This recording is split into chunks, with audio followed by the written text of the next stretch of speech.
So today we're going to introduce you to the OPTEC 20 PTZ cameras and the Iptech controller.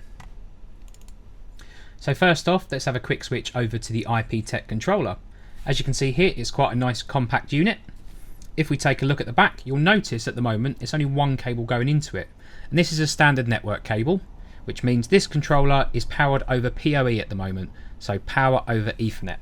If we just lift that up quickly, you can see there is also a 12 volt input at the back here, 12 volt DC.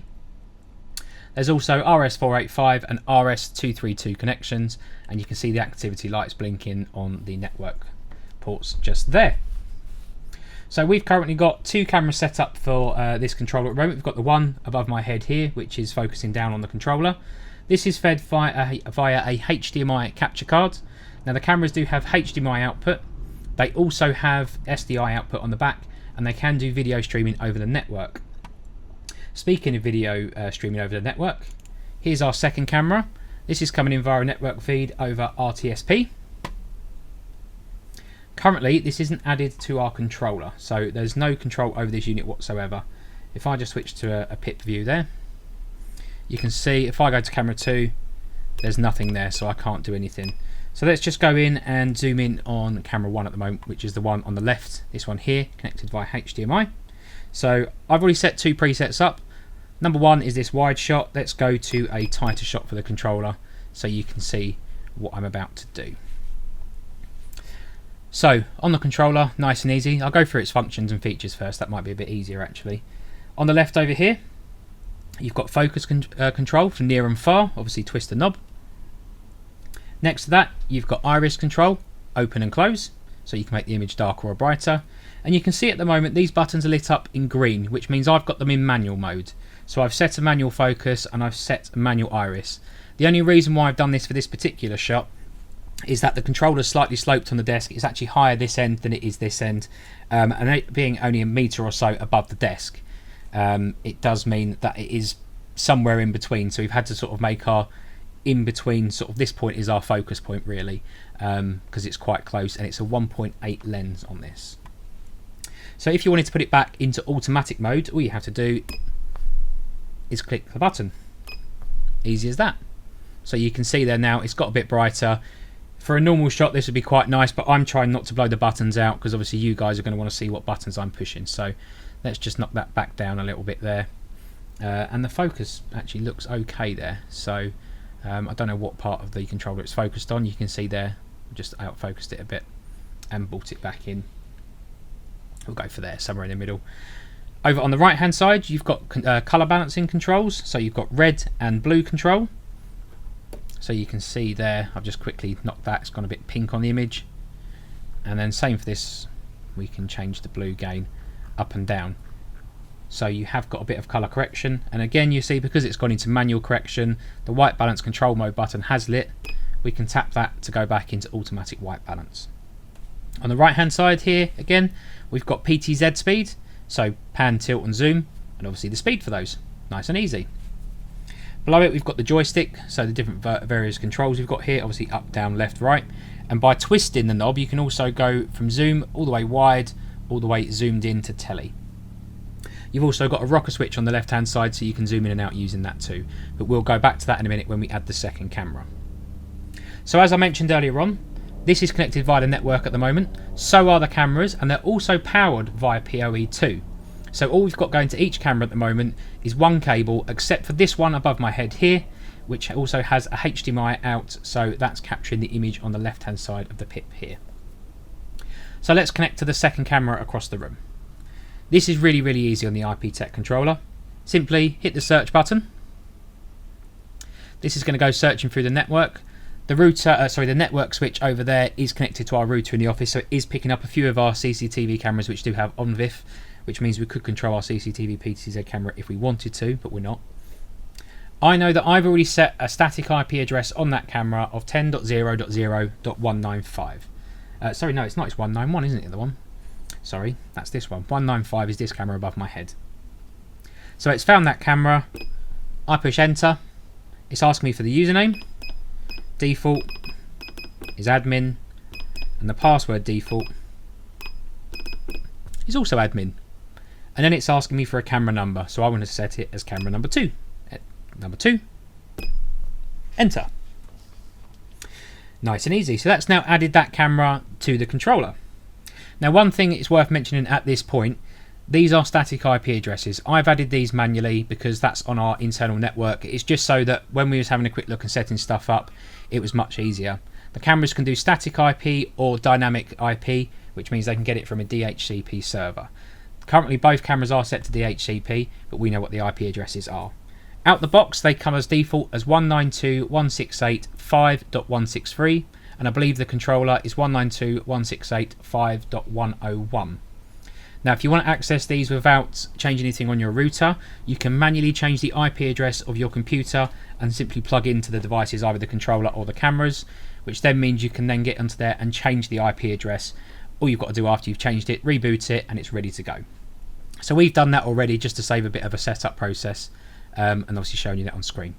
So we can now come out that menu, and now we've got control of camera 1, which we had before, or we can click on camera 2, and I can now start controlling camera 2 over there. So if I twist the joystick, you'll see that I can manually zoom all the way in. So this is all the way in at 20 times at the moment. So that's our tele setting, and this is our wide setting all the way out. Quite amazing, really, I'm sure you'd agree. There is also a 30 times optical zoom model, which is the OPTEC 30. So if you want something with a little bit more zoom range, you can go for that model. Now we can also move this up, down, left and right. Now you might notice there's an ever so slight delay between me using the joystick controller and the camera moving. It's probably about not even a quarter of a second, I guess, there, and that's because this is streaming through the network through to my computer, and my computer's obviously recording it. But so when you kind of put that all in perspective, it's not actually that much. It's pretty good. So the one above me here will be instant because it's over HDMI, and the one to the right over here will be a small delay because it's on the network. So let's look at presets again. So presets at the moment, say I wanted this nice wide shot to be my preset 1. We hit the preset button, click on 1, press enter. Now we're going to go for the zoomed in shot. Now I've moved the camera around a little bit, probably not a good idea, but that's not a problem. What we can do is we can move that back over there, push the autofocus button again so it focuses in, just to make it a little bit quicker. We can call that preset 2 and press enter. Now it is worth mentioning the presets aren't stored in the controller, they're stored in the cameras. So if you do use them on multiple events in the same place, the cameras will always remember them. Just remember they are there, so you can delete them if you need to. To delete them, all you need to do is just overwrite the preset. So preset number, press enter, and it's overwritten. Now to go back to that preset, you push the call button. So if I want to go back to that wide shot, call preset 1, enter. And you can see it moved over, and now it's zoomed out. To go back in, call preset 2, enter. Now obviously that's quite a quick and easy movement and zoom. I'm going to pop this pan tilt and zoom speed all the way up to 8 there. I'm going to call preset 3, which is something I saved before I deleted the camera off the controller before this video. This is going to move across to a fan that's on the desk over here, and you can see that's probably a 90-degree movement, and that's moving the zoom all the way in as well. And as you can see, that's quite a nice sharp image from that too. So let's call that back. Call number 1, which is the wide shot of the guitar there. As you can see, does a very, very nice, simple and easy job of that. So control, once again, we've got control via the thumb rocker over here for your zoom, for your telly and your wide, left, right, up, down with the joystick, and you zoom in and out as well via twisting the joystick. It just depends on how you prefer to work.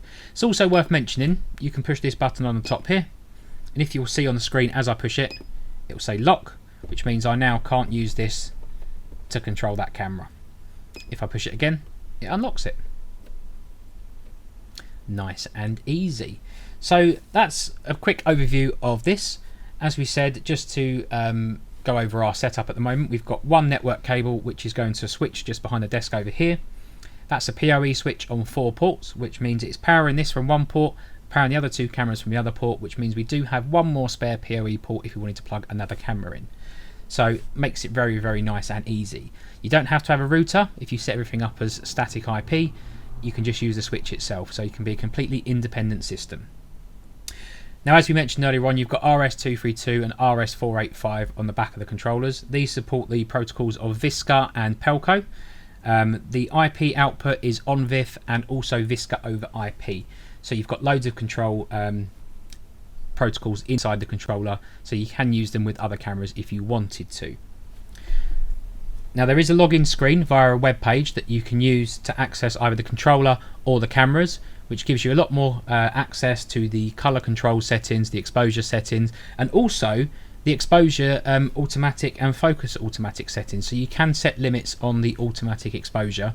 So if you don't want it to go all the way up, you can do that. There's dynamic control and loads of other things in there as well that I haven't really delved too deep into. But you can have a quick look around the configuration tabs. Inside there's the video encoders, so you can actually go and change the resolution, the bit rates, the frame rates, and everything that is outputted from these. It's worth mentioning that you can output 1080p 60 over HDMI and SDI. There is also various different streaming modes built into the cameras themselves. They support RTSP, RTMP, and SRT. You can also trigger the OSD on the cameras. So if I'm just in the web browser on a computer at the moment, as you can see, I can change, so I can show the title of the camera and also the time if you want to. Most people are going to want to leave those off, and you can also adjust where they are. You can also adjust the font size or set it to scale automatically.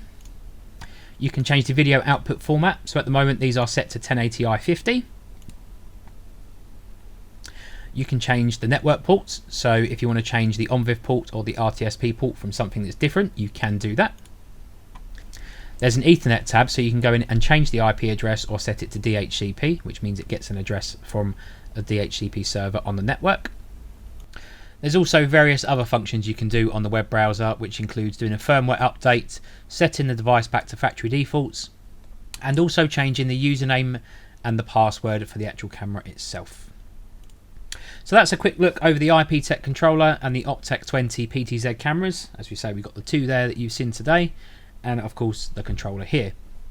If you do have any questions, please feel free to fire them over and we'll do our best to answer them as soon as we can. Thanks for watching.